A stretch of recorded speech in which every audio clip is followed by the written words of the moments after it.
होता है और अगर खाते हैं पचता नहीं है तो फिर लो मोशन हो जाता है, अजीर्ण हो जाता है। तो इससे अगर ज्ञान पचता नहीं है तो क्या विकार होता है? अहंकार आता है। ज्ञान पचता है तो नम्रता आती है। वो तो अपने अज्ञान को समझने लग जाता है। सच्चा जो ज्ञानी है ना, वो समझता है कि केवल ज्ञान की अपेक्षा मेरा ज्ञान तो एक बिंदु के लिए भी नहीं है। इसलिए वो और अपने से पूर्व में जो अधिक ज्ञानी महापुरुष हो गए उनको याद करके वो हमेशा नम्र बना रहता है कि ज्ञान की अपेक्षा मेरे में अज्ञान बहुत भरा पड़ा है। आचार्य भगवंत हो गए, भुवन भानु सूर्य आचार्य भगवंत, रोज नए नए स्तवन से भक्ति करते थे मंदिर में। एक बार किसी शिष्य, छोटे शिष्य ने पूछ लिया, भगवंत आपको, उदय वल्लभ सूरी ने पूछ लिया उनको कि कितने स्तवन आते हैं। जब वो आचार्य नहीं बने थे, अभी मुनि थे, पूछ लिया भगवंत आपको कितने स्तवन आते हैं। तो पहले तो स्माइल किया, कुछ जवाब नहीं दिया। फिर थोड़ी देर रहकर दूसरी बार पूछा, तीसरी बार पूछा, फिर तो स्माइल करते हैं। फिर किसी ने इशारा किया, पूछो पूछो। कोई दूसरी हिम्मत नहीं कर सकते, छोटे छोटे होते हैं तो जरा लाडले होते हैं, वो पूछ लेते हैं। तो बार बार चौथी पांचवी बार पूछा, तब आचार्य भगवंत ने क्या जवाब दिया मालूम है? कि जितने स्तवन आते हैं ना, उनसे नहीं आते हुए स्तवन वो इसकी संख्या बहुत बड़ी है। ये नम्रता, समझो आते हैं इतने, नहीं आते हैं तो इतने बड़े। सीधे नहीं कहा कि मुझे 50, 100, 200 स्तवन आते हैं, नहीं कहा। अपन तो बोल लेते कि 25-50 100 आते हैं, उन्होंने नहीं बताया। उन्होंने कहा, हंसते हुए कहा कि इतने आते हैं, उनसे नहीं आते हुए स्तवन उनकी संख्या बहुत बड़ी है। तो सच्चा ज्ञानी वो है जिसको अपने अज्ञान का अधिक से अधिक ख्याल में आए। यहाँ पर भद्रभाव स्वामी ऐसे ही थे। हाँ, इसीलिए गुरु भगवंत ने उनको आचार्य पद पर प्रतिष्ठित किया था। जबकि वो वराहमिहिर बहुत विद्वान था, ज्ञानी था, लेकिन ज्ञान का अजीर्ण हो गया था, वो ज्ञान उसको पचा नहीं था, परिणमित नहीं हुआ था। इसीलिए उनको आचार्य पदवी नहीं दी गई। तो इसलिए वो मन में एकदम आकुल व्याकुल होने लगा। वास्तव में सच्चा योग्य व्यक्ति वो है जिसको कोई पद की अपेक्षा नहीं है। अगर योग्यता है तो सामने से आपको ऊपर दिया जाएगा फोर्स करके, और सामने से अपेक्षा रखते हैं तो समझ लो कि इतनी योग्यता की कमी है। तो यहाँ पर वराहमिहिर को आचार्य पद नहीं मिला है, इसलिए वो मन में एकदम झुंझलाता है और आखिर आगे चल करके उसने छोड़ दिया, संयम जीवन छोड़ दिया, वापिस संसार में चला गया और जो अध्ययन किया था उसके हिसाब से ज्योतिष का काम करता है अपना पेट गुजारा करने के लिए। और ज्योतिष का प्रकांड जैसे विद्वान नो महाज्ञानी ऐसा बाहर अपनी प्रसिद्धि करवाता है कि सूर्य ने मुझे प्रत्यक्ष दर्शन दिए थे और अपने उधर ले गए और सब ग्रह नक्षत्र तारा का जो गति है वो सब मुझे ज्ञान कराया। इस प्रकार से अपने को जैसे एक नंबर का ज्योतिष ज्ञानी हो ऐसा प्रचार वो करवाता रहता था। और जैन संघ के ऊपर उसको बहुत द्वेष उत्पन्न हो गया था कि मुझे आचार्य पदवी नहीं दी गई। ये भी वो बदला लेने का मौका खोज ढूंढ रहा था। तो ये ज्योतिष के बल से राजमान्य पुरोहित बन गया था। प्रतिष्ठानपुर नगर, उसमें राजा थे जितशत्रु नाम के राजा राज्य करते थे। उनका ये राजमान्य पुरोहित बन गया था। कौन? वराहमिहिर, ज्योतिष ज्ञान के कारण से। एक बार ये और वो जैन साधुओं की आचार्यों की भी टीका निंदा करता रहता था। तो जो श्रावक लोग थे उनको बड़ा दुख होता था कि जैन शासन की, जैन साधुओं की ये टीका निंदा करता है, वो ठीक नहीं है। राजा के पास भी उनके भी कान में फूंक मारता था। इसीलिए श्रावकों ने भद्रबाहु स्वामी आचार्य भगवंत को विज्ञप्ति की, भगवंत कुछ आप करें ताकि ये जैन शासन की और जैन आचार्य वगैरह की निंदा करने से अटके और कर्मबंध से भी अटके। तो विहार करते हुए आचार्य भगवंत भद्रबाहु स्वामी प्रतिष्ठानपुर नगर में पधारे थे। और वराहमिहिर को लगा ये अच्छा मौका है, अपने भाई महाराज हैं आचार्य, फिर भी देखो उनके प्रति उनको द्वेष उत्पन्न हो गया है।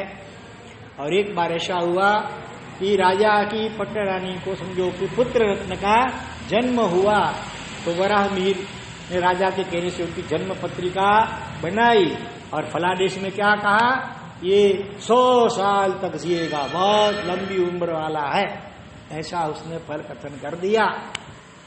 और राजपुत्र का जन्म होता है तो बधाई देने के लिए नगर के कई जो मुख्य मुख्य व्यक्ति सब नगर से ठाड़ी भी जाते हैं और दूसरे धर्मों के सन्यासी तक भी उनको बधाई अथवा आशीर्वाद देने के लिए गए हैं।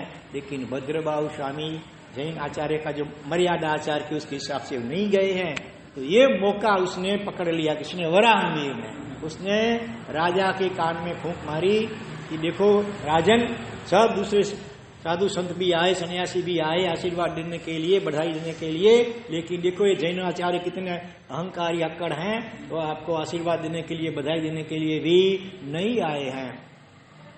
तो राजा ने भद्रबाहु स्वामी को बुलवाया, आए और पूछा गया कि आप क्यों नहीं पधारे। राजन, बात ऐसी है, कहने में संकोच होता है, फिर भी आप इतना आग्रह से पूछ रहे हैं तो कहना पड़ता है। हम बधाई कैसे दे सकते हैं, क्योंकि आपके बेटी की आयु बहुत कम है। क्या बोलते हैं, कम आयु है? कितनी आयु है? 7 दिन की आयु है। वराहमिहिर ने कितनी बताई थी? 100 साल की आयु। कहाँ 100 साल, और कहाँ केवल 7 दिन। अच्छा, वो तो मृत्यु किस निमित्त से होने वाली है? तो क्या बताया भद्रबाहु स्वामी ने, मालूम है? हाँ, बिल्ली के निमित्त से मृत्यु होने वाली है। तो राजा ने क्या कर किया, उनको जूठा पाड़ने के लिए सभी बिल्लियों को नगर से बाहर निकलवा दिया। फिर भी होने वाला होता है, वो कर रही रहता है। 7वें दिन बरोबर राजा ने बराबर सबको सूचना दी थी, ख्याल रखना, किसी प्रकार से मरना नहीं चाहिए। राज वैद्यों को सबको एकदम अलर्ट पे रखा था, हाई अलर्ट पे रखा था। हाँ, नीचे कहीं छुपाया था। फिर भी 7वें दिन उसकी मृत्यु हो ही गई। क्या हुआ था? हाँ, दरवाजे को बंद करने के लिए बड़ी बड़ी लकड़ी की इतनी भोगड़ बोलते हैं, ऐसा लगाई जाती थी। वो किसी कारण से वो गिर गई। वो बच्चा माँ की गोद में या राशि की गोद में बैठा था खेलता हुआ, उसके ऊपर पड़ी। वो 7 दिन का बच्चा था, उसके ऊपर लकड़ी का इतना बड़ा वो पड़ा, तो बेचारा वो मर गया।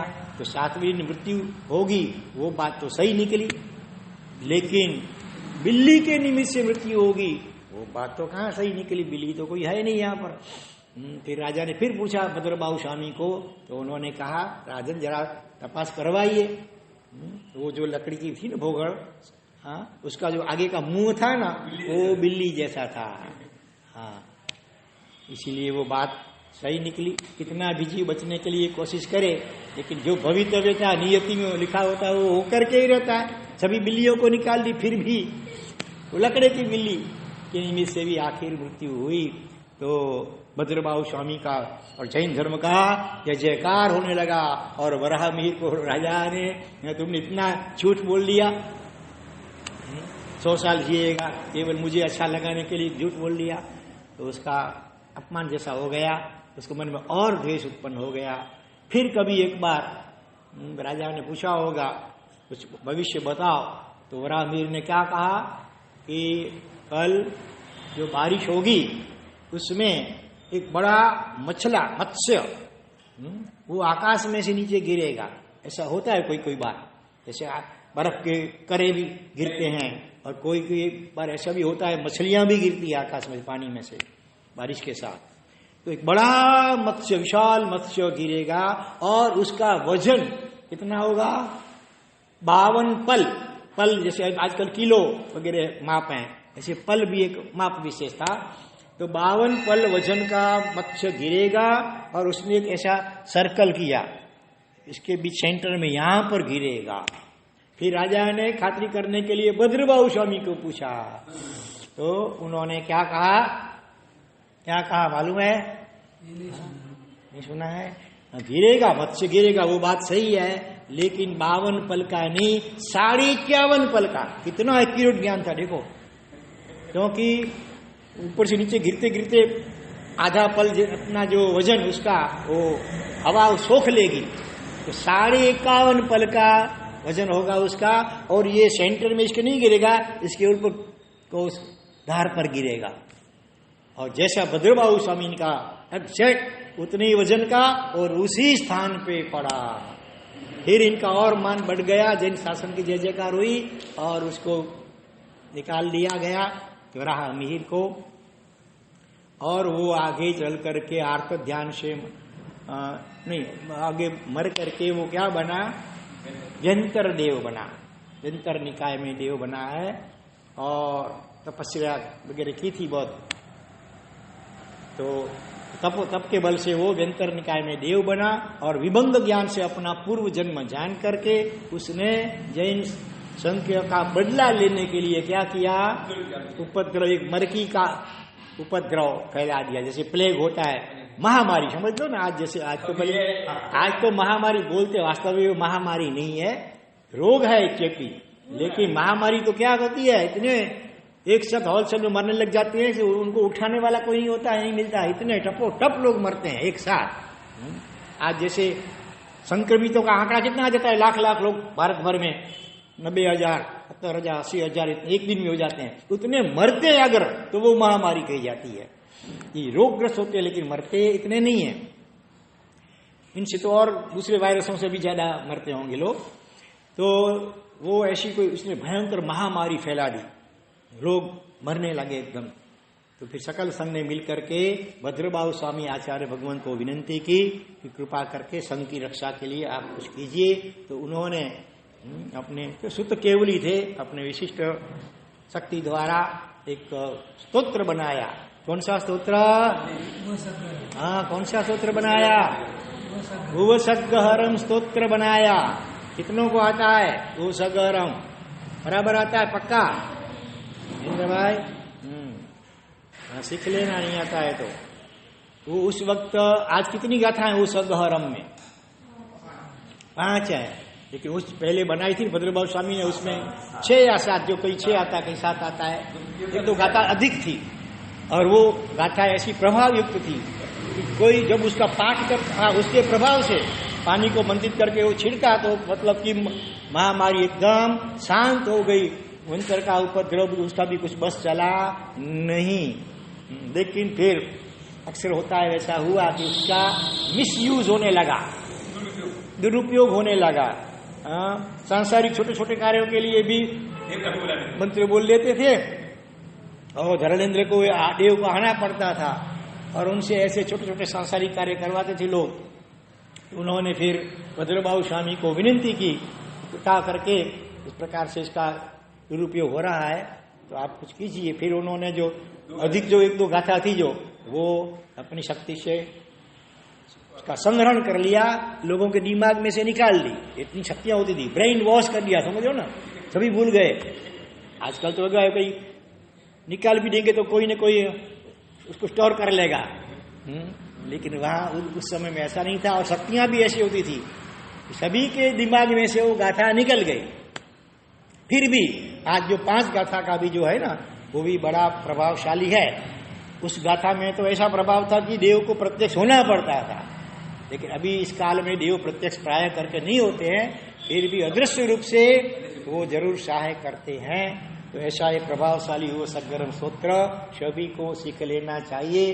किसी भी प्रकार की व्यंतर आदि भूत प्रेत आदि की बाधा हो तो क्या करना चाहिए, एक नवकार मंत्र एक बार बोलो, फिर एक वो सगर पानी का ग्लास लो, उंगलियां उसमें पानी में डालो, और एक नवकार एक उपसग्रह, एक नवकार एक उपसग्रह, ऐसे 27 नवकार 27 उपसग्रह बोल करके वो पानी जिसको तकलीफ हो उसको पिलाना चाहिए। जितना दिन तकलीफ रहे, कोई निकासित कर्म होता है दीर्घ स्थिति वाला तो थोड़ा समय लगता है, लेकिन श्रद्धा के साथ और शुद्ध उच्चार के साथ वो बोलना चाहिए। उच्चार में कई बार गड़बड़ हो जाती है, वो सग्गहरम, वो सग्गरम, वो सग्रम बोल दे जाते हैं, ह जो है छूट जाता है, वो सग्गहरम, पासम पासम वन्दामी कम्म गण मुक्तम विश्वहर विश्व निन्नासम।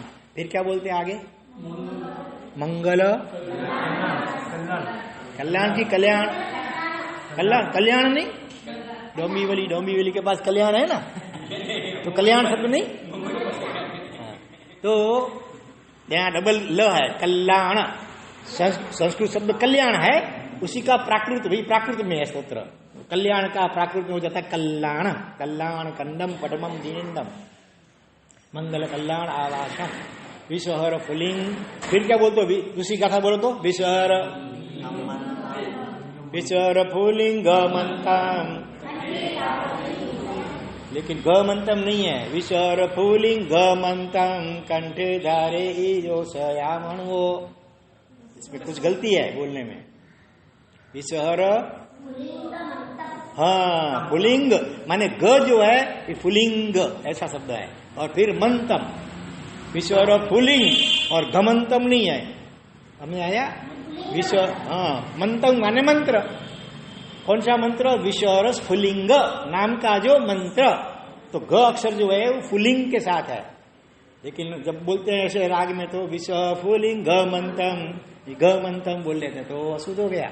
शुद्ध उच्चार सीखना जरूरी है। विषहर फुलिंग मंतम कंठे धारे जो सया मणुवो तस्य। चलो संक्षेप में इसका जरा जल्दी अर्थ बोल लेता हूं।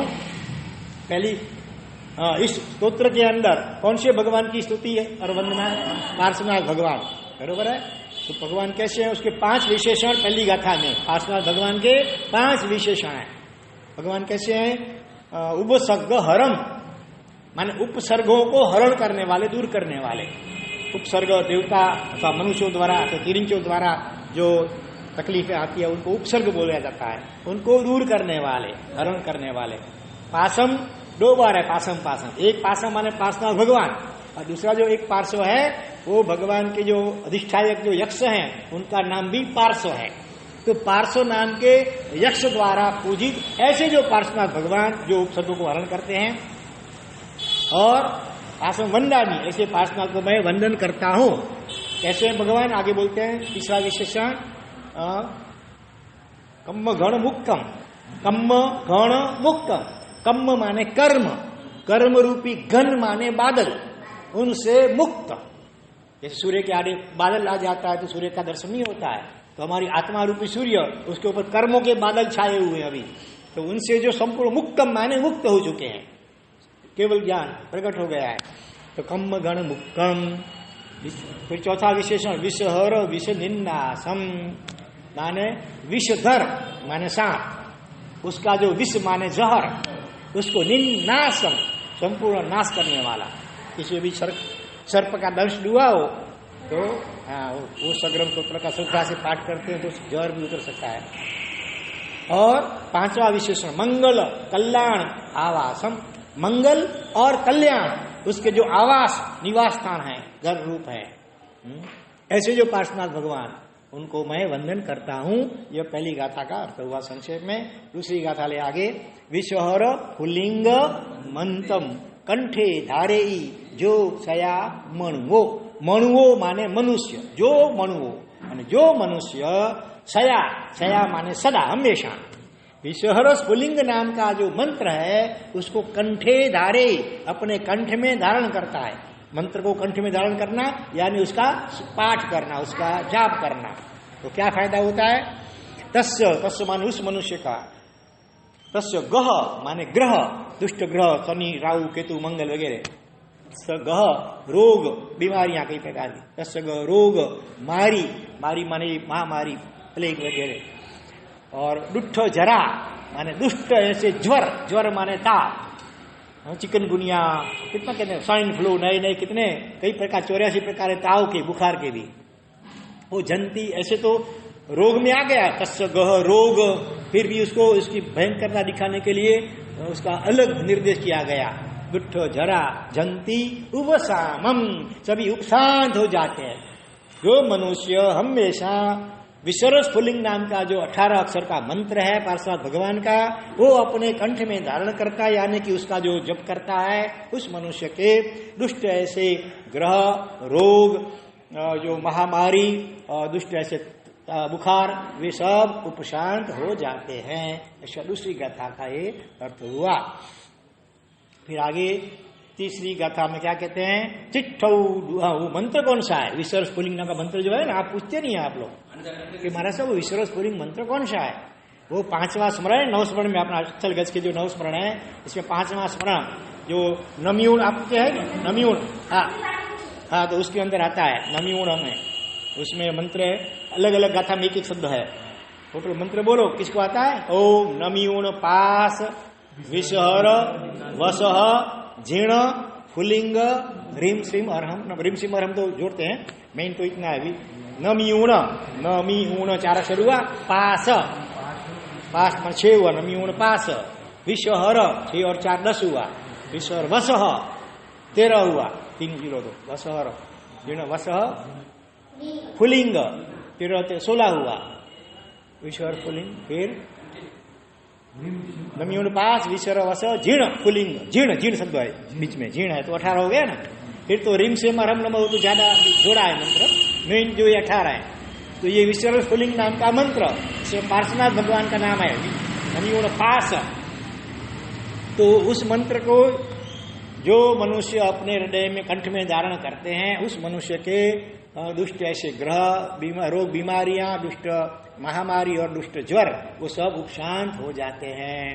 लेकिन अगर वो मंत्र नहीं आता है तो तीसरी गाथा में कहते हैं चिट्ठौ दूरे मंतो। वो मंत्र दूर रहो, भले नहीं आता है कोई बात, उसको साइड में रखो, भी चिंता मत करो, नहीं आता है मंत्र तो। तुझ प्रणाम होवी बहु फलो होई। तुझ प्रणाम हो, तुमको आपको किया हुआ जो प्रणाम, पार्श्वनाथ भगवान को किया हुआ नमस्कार प्रणाम, वो भी बहुत फल देने वाला होता है। बहु फलो होई, बहुत फल देने वाला होता है। देखो यहाँ होई आया, होई का मतलब 6 होता है। अवकार मंत्र पद्मम हवई अथवा होई 2 ऑप्शन है ना, तो अचल गज में होई बोला जाता है, तपागज वगैरह में हवई बोला जाता है। तो ये होई भी शब्द है, होई का मतलब भी है बहु फलो होई। नर तिरियेसु विजीवा पावंती न दुख डोहगम अथवा डोगच्चम, यहाँ पर 2 पाठ हैं। तपागच में डोगच्चम बोला जाता है, अचल गच में डोहगम, दोनों ठीक है, दोनों का अर्थ बराबर है। क्या है कि टिठौ दूरे मंतो, हाँ तुझ प्रणाम होवी बहु फल होई। क्या फल होता है?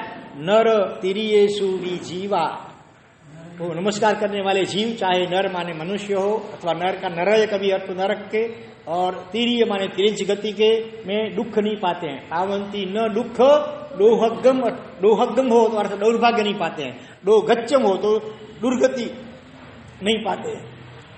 बरोबर है। फिर टिठौ क्या आगे, तु सम्मत्ते लद्दे, तु सम्मत्ते लद्दे।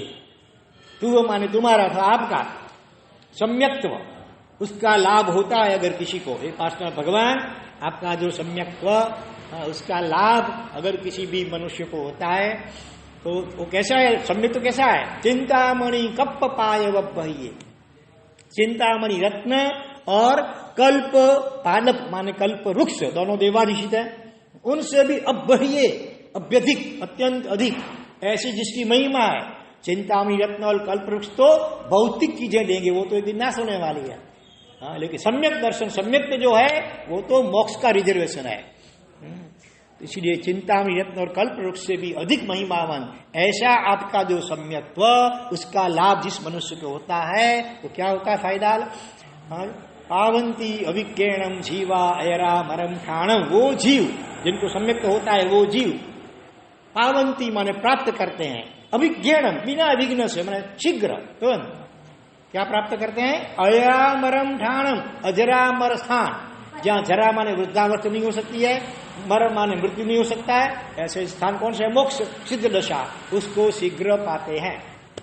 चिंतामणि रत्न और कल्प वृक्ष से भी अधिक महिमावान ऐसा आपका सम्यक जिनको प्राप्त होता है वो जीव, वो शीघ्र अजरामर स्थान को प्राप्त कर लेते हैं। ऐसी 4वीं कथा का अर्थ हुआ।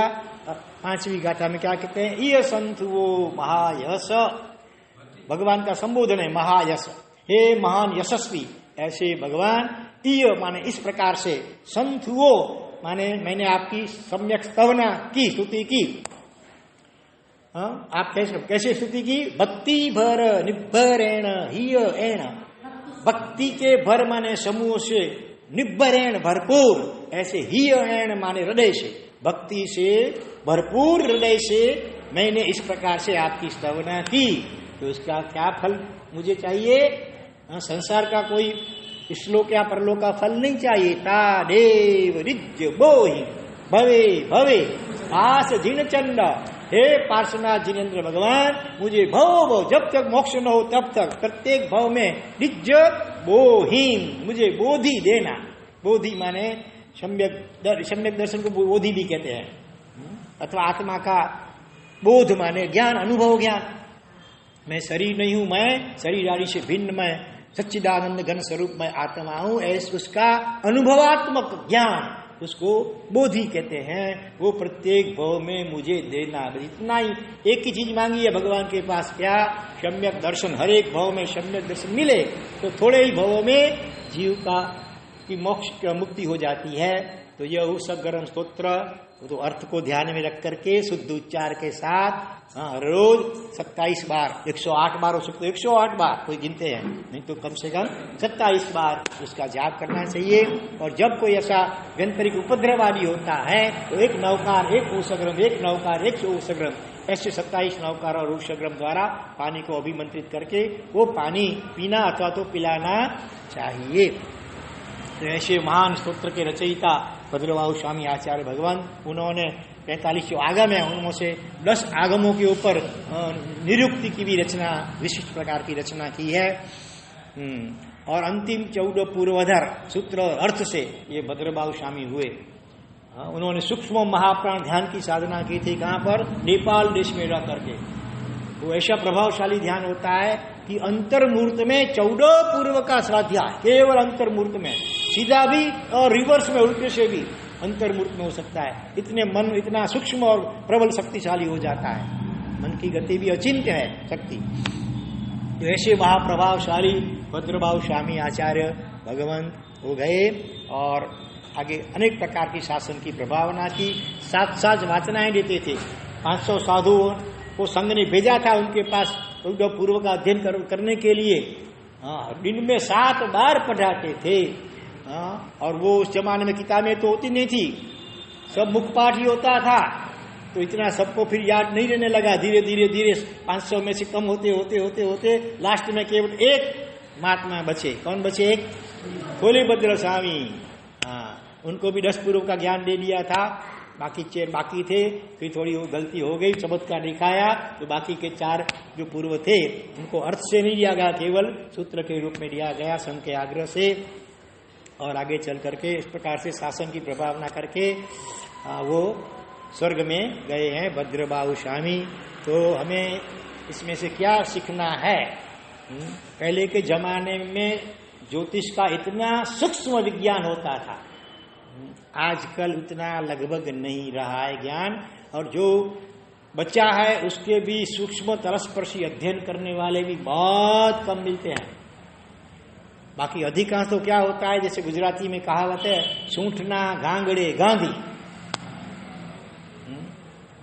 बस 2-4 सूंठ ऐसी जड़ी बूटियां ले ली, रख ली दुकान में, और अपने को गांधी माने वो देसी दवाइयों की दुकान वाला, ऐसा बाहर लगा दिया बड़ा बोर्ड। माने ज्ञान कम है, दिखावा ज्यादा है। फिर तो और एक कहावत है गुजराती में, लोभिया होए त्या धुतारा भूखे न मरे। सभी को अपने भविष्य जाने की इंतजारी होती है। तो फिर किसी न किसी के रास्ते में कोई बैठा है फुटपाथ के ऊपर, तोता लेकर के, पिंजरा होता है, तोता होता है और कुछ कार्ड रखे हुए होते हैं। तोते को निकालता है, तोता जो चौंस से खींचता है कार्ड, उसमें जो लिखा है उसका भविष्य वो बोल देता है। लेकिन ऐसा वो परफेक्ट कोई है नहीं, ये तो दिखावे के लिए है।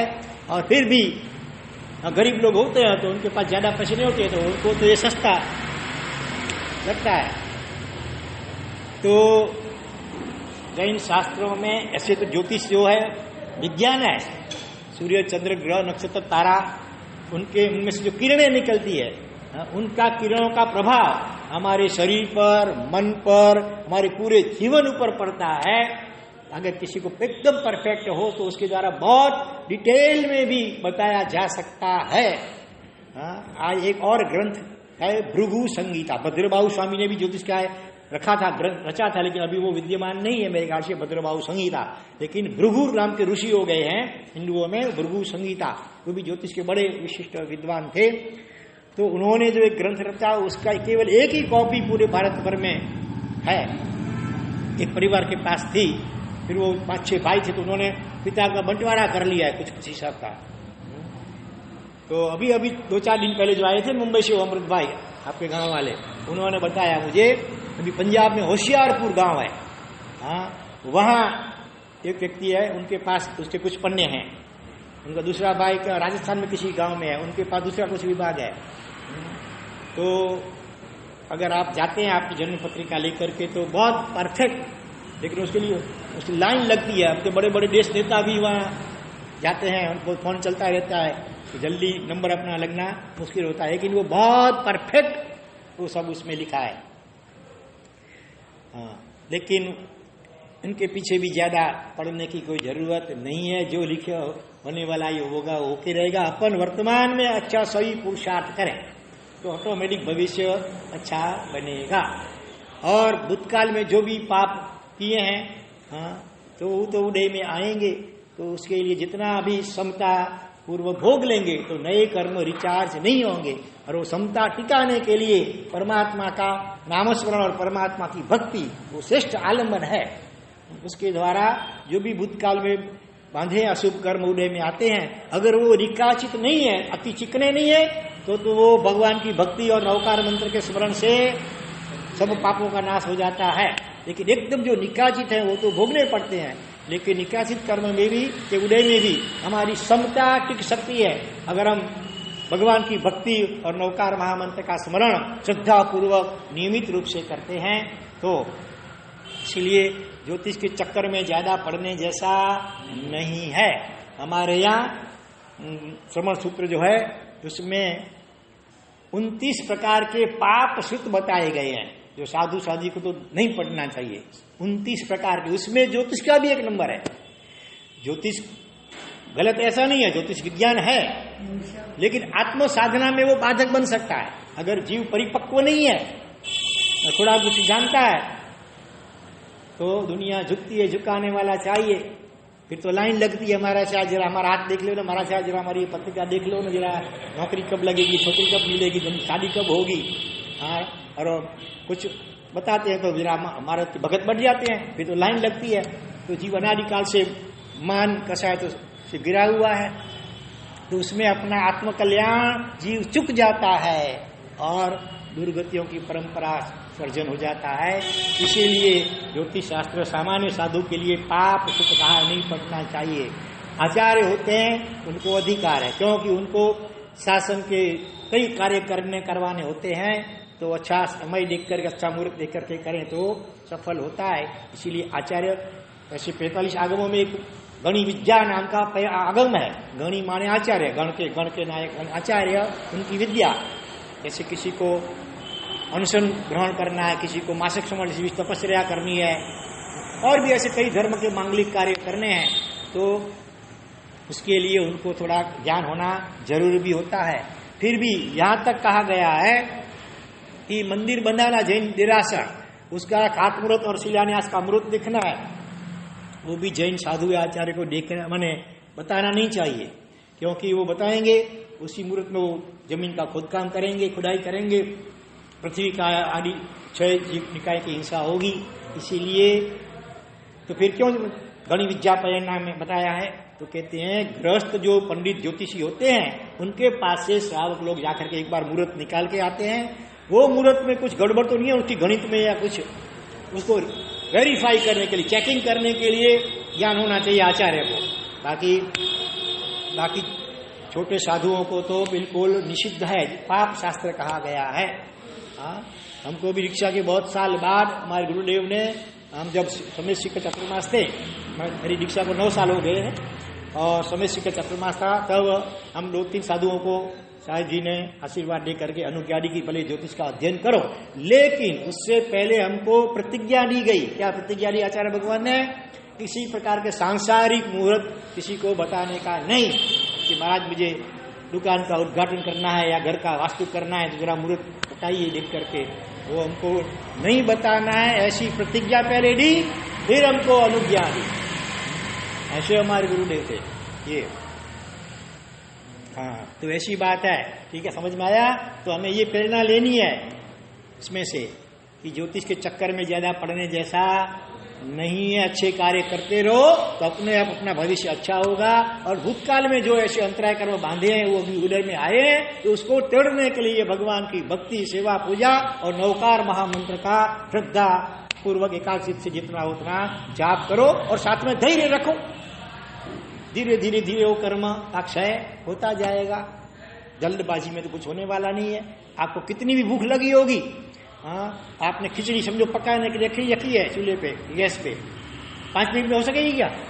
कुछ तो समय लगेगा क्या? कितना भी तेज करेंगे अग्नि को, फिर भी अधिक करने जाएंगे तो जल जाएगी, फिर बनेगी नहीं अच्छी। तो धैर्य रखना पड़ता है। दूध में डाला छाछ का 2-4 बूंद दही जमाने के लिए पूरी रात कितने घंटे की प्रतीक्षा करते हैं ना, धैर्य रखते हैं, तब वो दही बनती है। इसी प्रकार से धैर्य पूर्वक हमें धर्म का पुरुषार्थ, भक्ति का पुरुषार्थ करते रहना चाहिए। तो वर्तमान अच्छा होगा तो अपने आप भविष्य अच्छा ही बनता जाएगा। वर्तमान में अच्छे कार्य करते रहो। और भूतकाल में के पाप कर्म अभी उदय में आए हैं, इसके कारण से कोई तकलीफें हैं तो उसमें धैर्य रख करके भगवान की भक्ति और नवकार महामंत्र का और वो सब गर्म स्तोत्र का भी साथ में स्मरण नियमित रूप से करते रहो।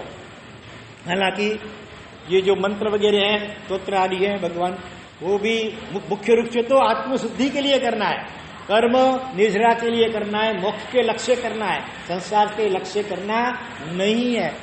फिर भी नियमित रूप से करते रहेंगे आप मोक्ष के लक्ष्य, बाय प्रोडक्ट के रूप में ऑटोमेटिक कर्म निर्जरा भी होती रहेगी, विशिष्ट प्रकार का पुण्य उपार्जन भी होता रहेगा और धीरे धीरे सब अच्छा ही होता जाएगा। तो इतना आज हम ये पहले विभाग में हमने सोचा। अभी दूसरा विभाग लेते हैं। क्या? अर्वाचीन प्रेरणादायक सत्य घटना। भले कितना भी विषम काल अभी चल रहा है, पंचम काल कलयुग चल रहा है, चारों ओर अप्रामाणिकता, बेईमानी, मिलावट बहुत चारों ओर देखने मिलती है, फिर भी ऐसे उसमें भी कोई बहुरत्ना वसुंधरा कहा जाता है, कोई ऐसी अच्छी प्रेरणादायक सत्य घटनाएं बनती रहती है। कोई ऐसे विशिष्ट जीव भी होते हैं जिनमें ऐसे विशिष्ट प्रामाणिकता आदि गुण देखे जाते हैं। ऐसी एक सत्य घटना आज से करीब 25 साल पहले की घटना है। करीब 53 साल की उम्र के एक भाई थे, मिडिल क्लास के थे। किसी कंपनी में उनके 2 लाख रुपए फंस गए थे। कई बार धक्का खाया, बड़ी मुश्किल से फिर 5 साल के बाद वो रकम उनको वापस मिली है 2 लाख रुपए की। वो 2 लाख रुपए लेकर के टैक्सी में, किसी की टैक्सी में बैठ करके, भाड़े की टैक्सी में बैठ करके वो अपने घर आए। टैक्सी वाला चला गया। फिर बाद में उनको ख्याल में आया कि अरे वो 2 लाख रुपए का पैकेट तो टैक्सी में ही भूल गए। शाम का समय था, तो क्या किया जाए, उसका तो कुछ पहचान वाला तो कोई था नहीं, वो टैक्सी वाला कोई एड्रेस तो था नहीं, कैसे ढूंढे उसको। पूरी रात कितनी चिंता हुई होगी ना, जैसे तैसे करके, नींद तो आई ही नहीं, जैसे तैसे करके सुबह हुई 7 बजे कि अचानक घर के दरवाजे पर टकोरे पड़े। दरवाजा खोला, देखा तो वही टैक्सी ड्राइवर सामने खड़ा था, हाथ में वो पैकेट लेकर के।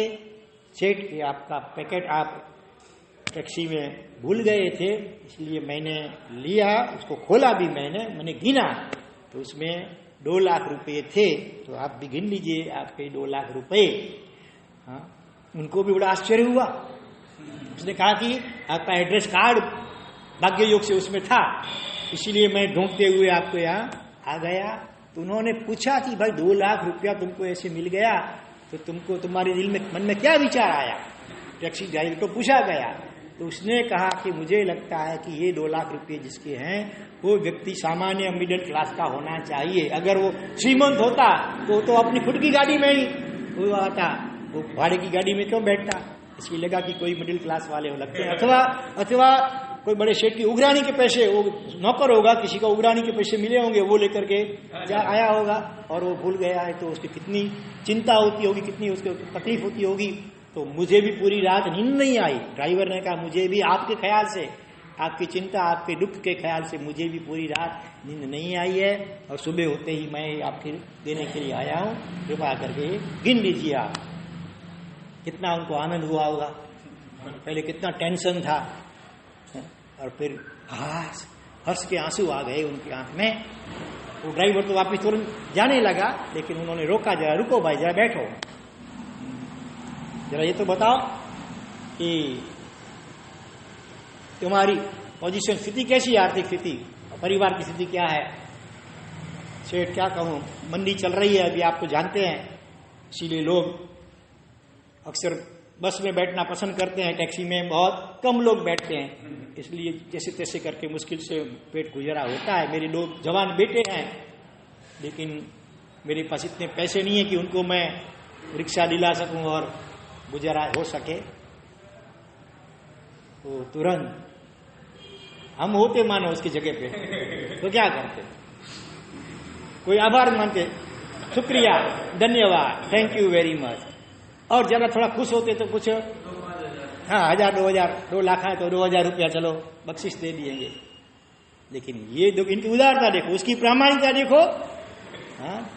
टैक्सी रिक्शा ड्राइवर है, टैक्सी ड्राइवर है, भले समझो वो कोई कितना धर्मात्मा नहीं है, कोई इसने धर्म सत्संग नहीं सुना है, फिर भी अगले जन्मों के भी संस्कार कई बार होते हैं, परिवार के माँ बाप के भी संस्कार काम करते होते हैं, और उनकी ऐसी प्रामाणिकता देख करके इनको इतना अहोभाव उत्पन्न हुआ। उन्होंने कहा ये 2 लाख का पैकेट अभी तुम ही रख लो, मैं तुझे बख्शिश के रूप में देता हूं। हाँ तुम्हारे, अब पूछा पहले तो कि मानो सेकंड हैंड गाड़ी लेनी है तो कम से कम कितने रुपए में आ सकती है, तो उन्होंने उस जमाने में कहा, 25 साल पहले की बात है, सेकंड हैंड ले पुरानी तो 90,000 के आसपास आ सकती है। और वो 2 बेटे उनके जवान बेटे थे, तो इन्होंने कहा ये 2 लाख रुपये तुम रख लो बख्शिश के रूप में। उनकी आंख में वो खड़ा हो गया, एकदम आंख में आंसू आ गए, चरणों में गिर पड़ा, सेठ इतना बड़ा इनाम तो नहीं होता है, मैं खुश होकर के देता हूं ना भाई। हाँ, मानवता आज भी कहीं कहीं जीवंत है, इसका दर्शन तूने मुझे करवाया, मुझे करवाया, इसलिए मुझे भी इतनी खुशी हुई है कि मैं ये 2 लाख रुपया मुझे तुझे खुशी से मैं बख्शिश देता हूं, तुम अपने रख लो। ये सत्य घटना है, और तुम्हारा परिवार भी सुखी रहो, ऐसा मैं भी चाहता हूं। तूने मेरी चिंता की पूरी रात कि जिनके ये पैसे होंगे उनके मन दिल के क्या गुजरती होगी, तो मेरा कर्तव्य है कि मुझे तेरा भी ख्याल करना चाहिए। हाँ, तो तुम गरीब आदमी हो, रख लो ये 2 रुपये, मैं खुशी से तुमको भेंट देता हूं। तो ये सत्य घटना है, उनमें से हम भी कुछ प्रेरणा लें, प्रामाणिकता भी और उदारता भी। जैसे मैं बचपन में एक गीत मैंने सुना था, मानवता ने मुके त्यारे पिशाच थी पण जाए। मानवता ने मुके त्यारे पिशाच थी पण जाए। प्रामाणिकपणું એ મુદ્રા લેખ અમારો સાચો ભાઈ। પણ છાનું માનું પૂછો શેઠને, કાંડા કેમ કપાય ત્યારે पिशाचથી पण जाए। दुकान के बाहर बोर्ड लगा होता है, honesty is the best quality, प्रामाणिकता ये सर्वश्रेष्ठ गुण है, ऐसा बोर्ड लगा होता है लोगों को ललचाने के लिए। लेकिन छानू मानू मैंने प्राइवेट में सेठ को पूछो कि ग्राहक को कैसे डिब्बे में उतारा जाता है, तो आपको सब इसकी युक्तियां बताएंगे। तो बाहर तो लिखने का होता है, बाकी ऐसा करेंगे तो भूखे मरेंगे, ऐसी मान्यता कई लोगों की होती है, कई व्यापारियों की भी होती है। तो ऐसे नेक प्रामाणिक, जैन कुल में जन्मे अधिकांश जैन तो आजकल व्यापारी है ना, वैश्य हैं। तो अगर एक अजैन नॉन जैन जो है, अनपढ़ है, जैसा ये टैक्सी ड्राइवर, उसके जीवन में इतनी प्रामाणिकता है, तो हमारे जीवन में अपने को लोकोत्तर हम कहलाते हैं, तो हमारे जीवन में कितनी प्रामाणिकता होनी चाहिए। सोचो, शांतिलाल भाई नाम के एक जैन श्रावक हैं ऐसे कोई, वो सरकारी वो खुद इंजीनियर थे और सरकारी सर्विस करते थे, तो जो बड़े बड़े पुल वगैरह बनते थे उसका वो निरीक्षण करने की उनकी ड्यूटी थी। तो उन्होंने देखा कि जो बांधकाम हुआ था ना, उसमें मिलावट, माल के अंदर मिलावट बहुत थी, पैसे बहुत ले लिए सरकार से, लेकिन फिर उसका अधिकांश पैसे तो ऐसे ही अपने जेब में डाल लिए और माल अच्छा उपयोग नहीं किया था। तो उन्होंने देखा और जैसा देखा वैसा उन्होंने सरकार के पास रिपोर्ट करने का कोशिश की। तो जो कौन बोले कॉन्ट्रैक्टर, जो पुल बनाने वाला, वो आया उनके पास, हाँ कि मेहरबानी करके अच्छा लिखना, बुरा मत लिखना, मेरा हो सरकार के पास बताना मत, ले लो ये इतना लाख रुपया मैं तुमको दे देता हूँ लांच के रूप में। लेकिन नहीं लिया, 1 रुपया भी नहीं लेते हैं। सरकारी नौकरी में तो चाहे तो कितने हर रोज के लाखों रुपए कमा सकते हैं, कमाने वाले कमाते हैं, लेकिन वो बेईमानी होती है। प्रामाणिकता, ये श्रावक हैं जैन शांतिलाल भाई अहमदाबाद में, हाँ अभी जिंदगी में 1 रुपये तक भी लांच नहीं है, रिश्वत नहीं लिए उन्होंने। बोलो, ऐसे तो कहावत है ना कि नौकरी तो सबसे अच्छी नौकरी किसकी, तो सरकार की, बरोबर ना। साधु बनना हो तो स्वामीनारायण कहा जाता है, मजाक में कहा जाता है, क्योंकि लड्डू खाना मिलता है, गाड़ी में घूमना मिलता है, ऐसा। और भी कुछ एक है, कुछ 3 चीजें ऐसी है। तो इसमें एक बात ये है कि नौकरी करनी हो तो सरकार की, तो इस प्रकार से लांच रिश्वत के पैसे बहुत हर रोज के लाखों भी मिल सकते हैं। हाँ धन्यवाद। देखो इनके देवर वो भी, हाँ अच्छा आए थे पहले, हाँ बरोबर। तो ऐसे हैं बहुरत्ना वसुंधरा है, बिल्कुल नाश तो नहीं है, लेकिन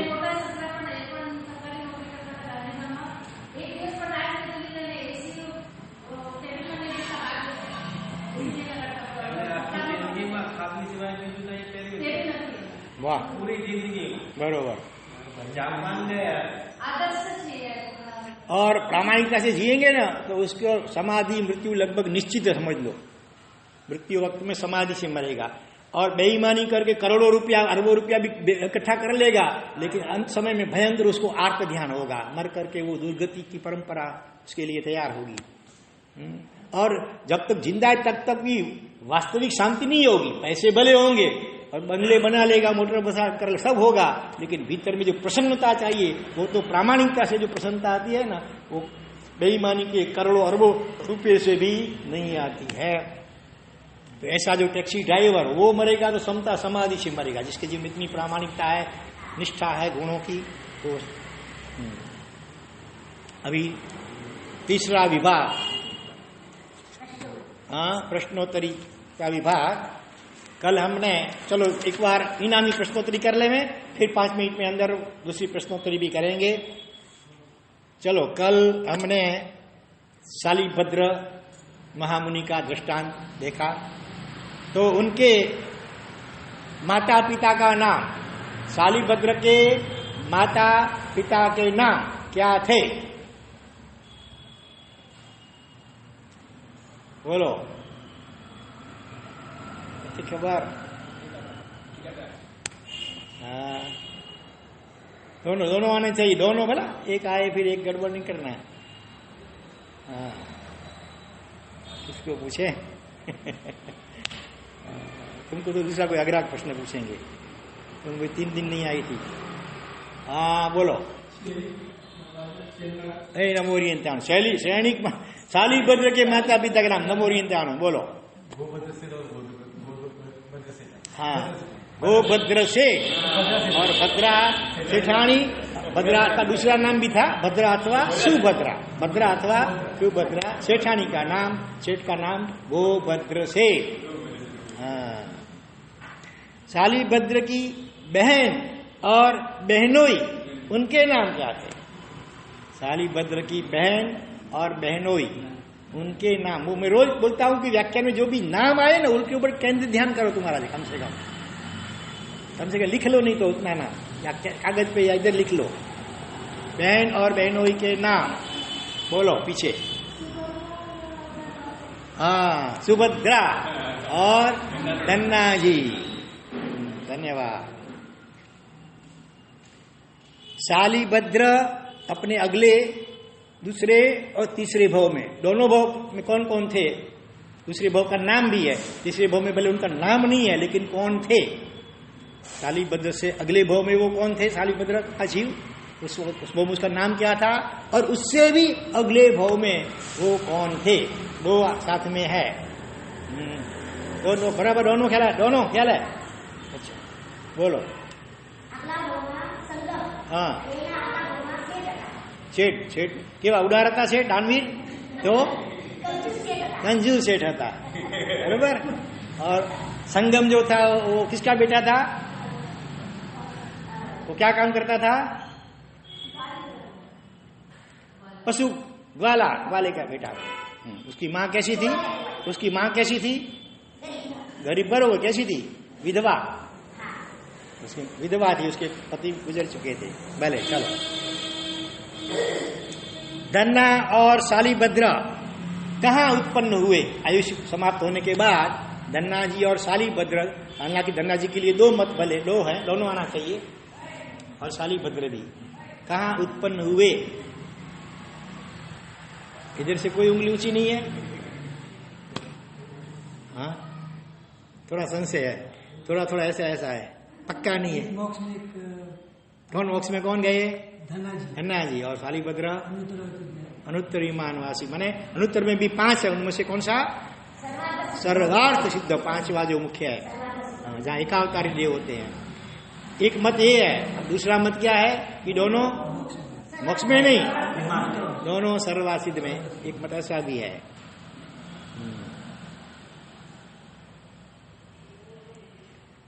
रत्न कमल के व्यापारी कहां से आए थे? बोलो। शाबाश, नेपाल देश। ये आपने याद रखा। नेपाल से आए थे। अभी लास्ट क्वेश्चन, कल कौन सा अर्वाचीन दृष्टांत दिया गया था? अर्वाचीन दृष्टांत कल कौन सा दिया गया था? एक आध लाइन में बताओ।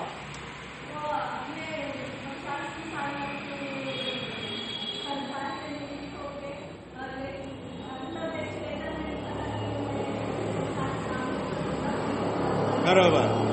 50 साल के आसपास उम्र होते ही रिटायर हो गए थे, और अपने सभी रिश्तेदारों को ख्याल आए, उसके लिए इंडियन लेटर तैयार के छपवाए थे। बरोबर, वो दिया था। चलो आज की प्रश्नोत्तरी, इनामी नहीं, अभी नई प्रश्नोत्तरी। ABC 3 भाग है ना, प्राचीन दृष्टांत, अर्वाचीन दृष्टांत और प्रश्नोत्तरी। तो आज का प्रश्न हम कल के व्याख्यान के अनुसंधान में लेते हैं। शालीभद्र के जी संगम वाले ने जो पात्र दान किया था ना, तो उसके अनुसंधान में दान के 5 आभूषण शास्त्र में बताए गए हैं। वो कौन से, किसी को मालूम है? देखो, एक वो आभूषण पहन करके अगर दान देते हैं ना, थोड़ा दान भी महालाभ का कारण बनता है।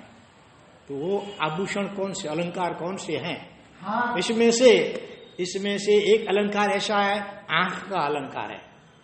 जैसे कोई काजल डालता है, कोई आईब्रो करवाते हैं, तो एक अलंकार वो आंख का है। 2 अलंकार ऐसे हैं जो हृदय के हैं, जैसे गले में हार पहनते हैं, हृदय हार, नवसेर हार कहते हैं। ऐसे 2 अलंकार ऐसे हैं, हृदय प्रदेश में धारण किए जाते हैं। एक अलंकार ऐसा है पूरे शरीर में धारण किया जाता है, जैसे कोई रेशमी वस्त्र, एकदम अच्छे वस्त्र पहनो वो। और एक जो है वो जीभ का आभूषण है, जीभ का। ऐसे 5 आभूषण है दान के। वो 5 आभूषणों पहन करके अगर दान देते हैं, थोड़ा भी दान महाफलदायक होता है। 5 में से कोई भी बोलो, ये 5 महीने कब बताया? बोलो। हाँ बरोबर। वो माने वो अलंकार कहाँ? आंख का हुआ, मुंह जीभ का हुआ, यहाँ हृदय का हुआ। हृदय में अत्यंत अहो भाव, बहुमान भाव, किसके प्रति, जिसको दान दे रहे हैं उनके प्रति हृदय में अत्यंत अहो भाव, बहुमान भाव धारण करके अगर जो दान दिया जाए, वो एक अलंकार हुआ। चलो, हाँ, तुरंत दान वहां हो। हाँ बरोबर है। वो जब दान का दूसरा 5 बताएंगे, आज नहीं तो कल बताएंगे, उसमें आएगा फिर। भले चलो। और गुप्त दान, लेकिन इस 5 में नाम, इसको अलंकार में नाम नहीं है इसका। आंख का कौन सा आभूषण बोलो? आंख का आभूषण, काजल डालना, सुरमा डालना, आईब्रो करवाना, क्या करना बोलो? दृष्टि नीचे रखकर। आनंदाश्रूणी, क्या समझे? आनंदाश्रूणी, आनंद के आंसू, हर्ष के आंसू। ओह मैं कितना भाग्यशाली हूं संगम वाला कि हर्ष में आंसू आ गए थे। ऐसे महातपस्वी मेरे जैसे गरीब के घर में, कुटिया में कहां से इतना भाव विभोर हो गया कि आंखों में से हर्ष के आंसू निकलने लगे। वो आंख का आभूषण। फिर आनंदाश्रूणी, पूरे शरीर का आभूषण कौन सा? रोमांच, रोम राजी हिकस, इतना खुशी होती है, रोंगटे खड़े हो जाते हैं शरीर के पूरे। तो रोमांच पूरे शरीर का आभूषण हुआ। आनंद रोमांच बहुमानम, तीसरा हृदय का। और जीव का प्रियम वचः, प्रिय वचन बोल करके, ओह आओ पधारो पधारो पधारो, बहुत अच्छा हुआ, हमें लाभ दिया आपने, बार बार ऐसा लाभ देते रहना। जैसे हमारा सत्यवाद तो बोलते हैं, लेकिन मानो संघ के ट्रस्टी कभी आपके घरे आए, अपने आ जाए, सुरेंद्र भाई या अपना सुनील भाई वगैरह कोई भी आ जाए, बैठे हैं पीछे विनू भाई, वो कभी कुछ ऐसा आयोजन कोई अच्छा हो, हाँ, तो उस वक्त भी ये आभूषण आने चाहिए। भले आए पधारे, हाँ, अच्छा हुआ आप आए, मुझे तो ख्याल भी नहीं था कि अपने संघ में ऐसे अच्छे आयोजन हो रहे हैं, आपने मुझे याद किया, लाभ दिलवाया, बहुत अच्छा। भविष्य में भी कभी कोई भी ऐसा लाभ हो तो मुझे जरूर याद ख्याल करवाना। ऐसे प्रिय वचन बोल करके दान देते हैं तो भी उसका फल अनेक गुना बढ़ जाता है। और लास्ट में 5वां रहा, वो भी हृदय का ही है, अनुमोदना। किंचानुमोदन, अनुमोदना, दान देने के बाद भी राजी होना। भले आए, नहीं तो कई बार ऐसा होता है मुंह पे तो मीठा मीठा बोल देंगे, जैसे वो जाएंगे फिर वो अरे भगवान फंस गए आज तो। वो नहीं, ये संगम वाला पूरा दिन और रात एकदम अनुमोदना करता रहता था पूरी। हाँ कि आज का मेरा दिन सफल हो गया, मेरा जीवन सफल हो गया, मेरे जैसे गरीब के घर में ऐसे महातपस्वी मुनिवर पधारे, और मुझे और कभी आते तो कुछ घर में छाछ के बिना कुछ होता नहीं, अच्छा हुआ अभी इस समय आए तो ऐसे खीर बनाने का लाभ मिल गया। भरपेट अनुमोदना की, दान देने के बाद भी अनुमोदना करते रहना चाहिए। इस प्रकार से 5 आभूषणों पूर्वक दान दिया था संगम वाले ने, जिनकी वे एक ही बार खीर बनाई थी, लेकिन 5 आभूषण पूर्वक दिया था। इसीलिए इतना फल मिला कि शालीभद्र बना, 99 पेटियां वगैरह और 1 अवतारी देव, और फिर मोक्ष होगा। पुण्यानुबंधी पुण्य उपार्जन जबरदस्त कोटि का हो गया। इस प्रकार से 5 हो तो अच्छा, अभी 5 नहीं तो 4, 3, 2, जितना आभूषण होगा उसके अनुसार फल मिलेगा। आप तो कई बार खीर हो रही होगी, बासुंदी, पेड़ा, लड्डू, कई चीजें हो रही होगी, लेकिन 99 क्या पेटी तो क्या एक बाकस की पेटी भी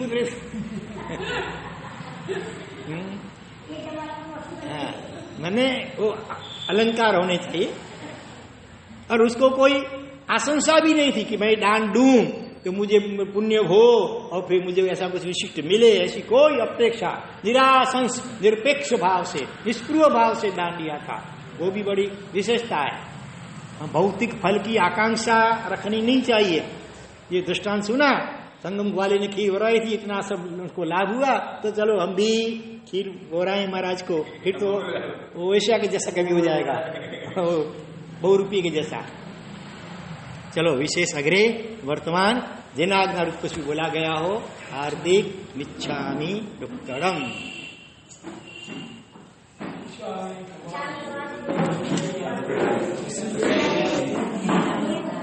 Chami